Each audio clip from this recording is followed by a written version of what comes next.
Hello and welcome to the Rested podcast, where we explore travel time rather than destinations and the joys and surprises of shared transport. For many, travelling on buses, boats and trains is now a lifestyle choice. My name's Mark Selby. I love the theatre of travel, discovering the stories of journeys and learning how people use their travel time. The circular economy of blame seemed to resonate with listeners. Alleviating our frustration through blame provides knee-jerk relief. It's often misguided, and lobbyists and populists know how to divert our attention. Normally sensible, rational people are reduced to the behaviour of that dog in the movie Up when anyone cries, "Squirrel!" Strangely, when major roads are congested, motorists just accept it. Unless, of course, they see unmanned roadworks. By contrast, when public transport's delayed or busy, it's got to be someone's fault. Some get frustrated, angry, or simply give up, hoping that a mythical, benign dictator will come along and solve their transport problems. Spoiler alert. Dictators are not benign. They find new targets to blame, sowing fear, uncertainty, and doubt. Innocent victims become the problem, and cries of "Squirrel!" mount.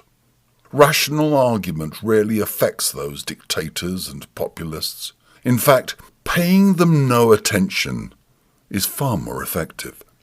By contrast, it's good to meet people who choose not to waste their valuable time, energy, and skills on blame or those populist voices.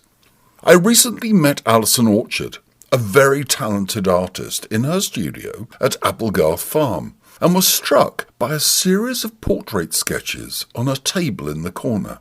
The subjects had a variety of expressions, from concentration to relaxed, from quizzical to happy. All of them were looking away from the artist. Alison told me how she enjoys drawing people on her long train journeys to Cornwall. The challenge, she said, is not letting the subject realise I'm drawing them.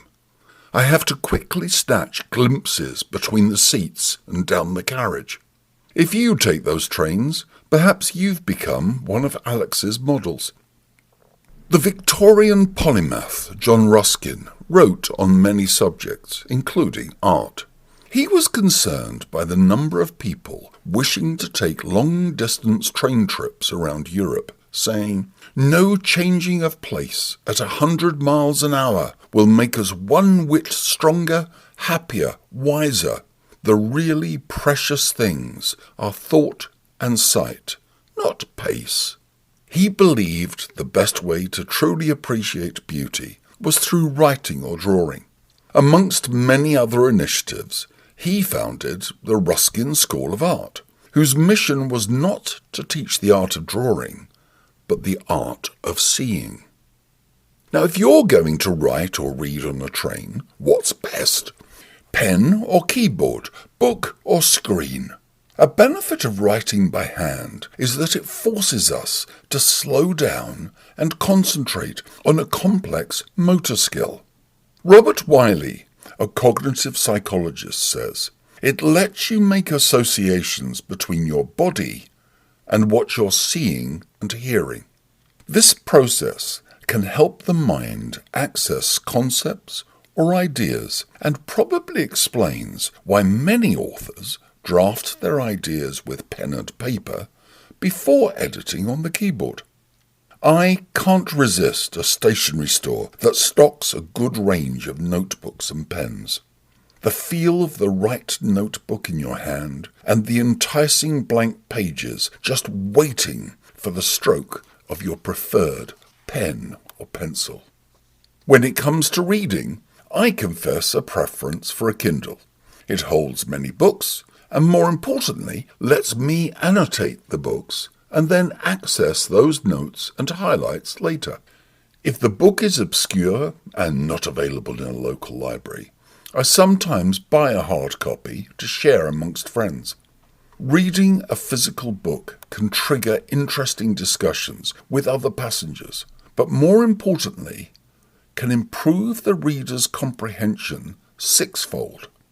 That's important when the view from the carriage window might distract us.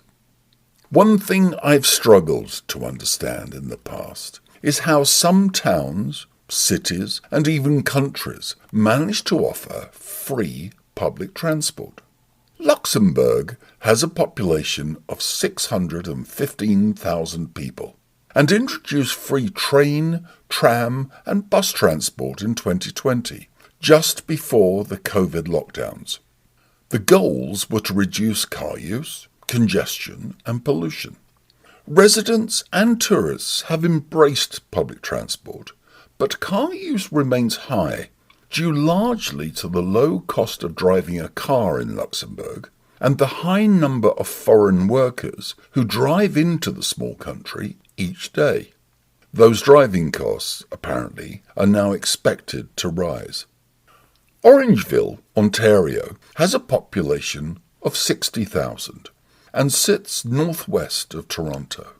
It's one of the communities in Canada and the US where riding buses and streetcars is now free. Orangeville began this in 2023, and what's interesting are the economics.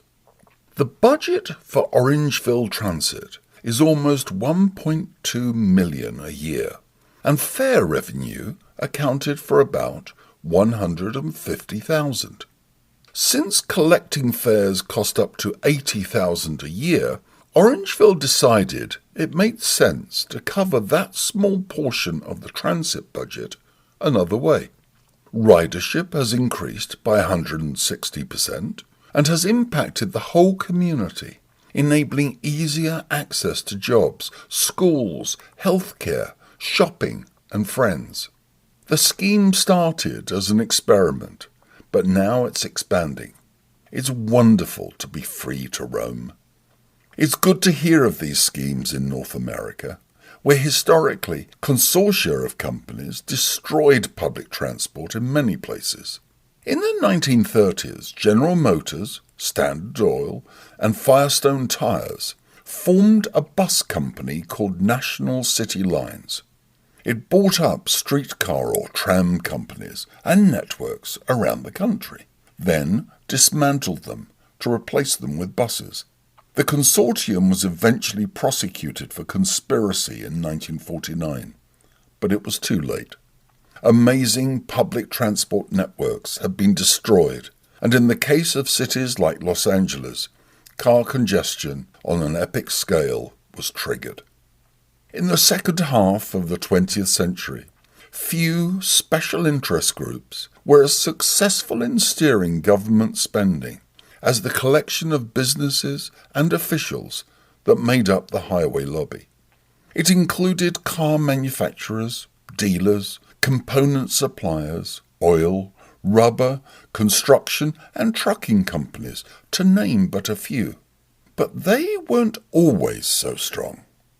In Detroit, the capital of cars, it was once very different. As unregulated, unsafe cars and drivers killed innocent pedestrians on the streets, unrest followed. In 1919, the bells at Detroit City Hall, every school, a church, and a fire station rang 8 times, twice daily, on every day that a life was lost to a motor vehicle. And the names of the dead were read out to schoolchildren by teachers or police officers. When a driver killed a pedestrian in the 1920s, they were seen as a murderer. Oh, how things have changed. The highway lobby gathered momentum as attempts were made to introduce vehicle speed limits. Apart from the growth of highways and promotion of car culture, public attitudes to road casualties changed. During the Vietnam War, there were tragically just over 58,000 US military deaths.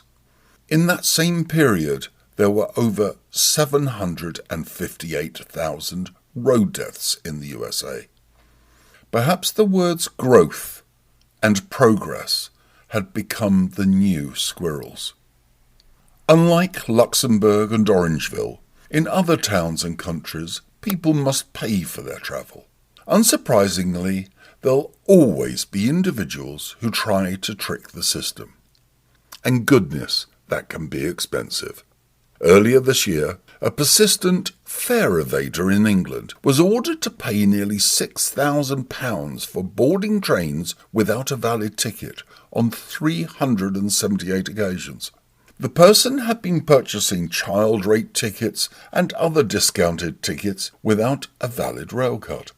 It's not worth dodging the system. A bunch of you standing in the onboard toilet might work as you slide one ticket under the door to the inspector, suppressing giggles, but smile at the CCTV as you exit, and there's a fair chance you'll be caught at the station ticket barrier anyhow.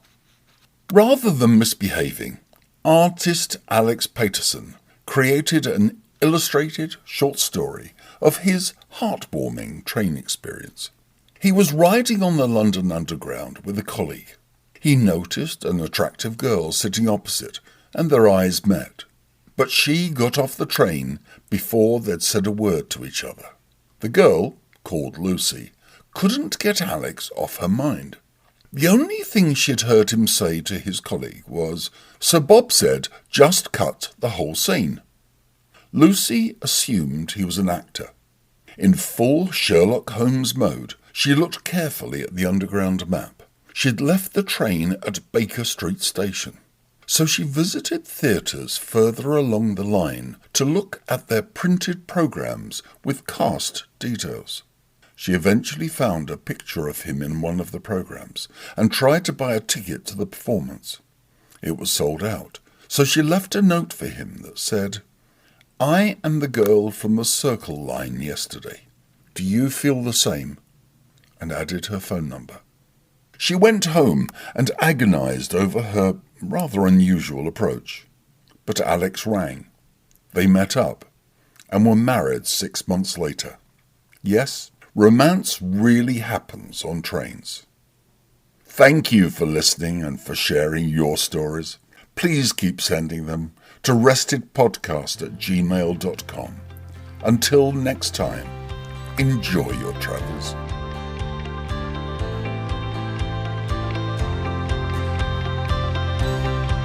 Thanks for listening to the Rested Podcast. Please subscribe for details of new episodes and tell your friends. I look forward to reading and sharing your travel stories. Please email restedpodcast@gmail.com. And my thanks to everyone that has contributed to Rested so far. Enjoy your travel time.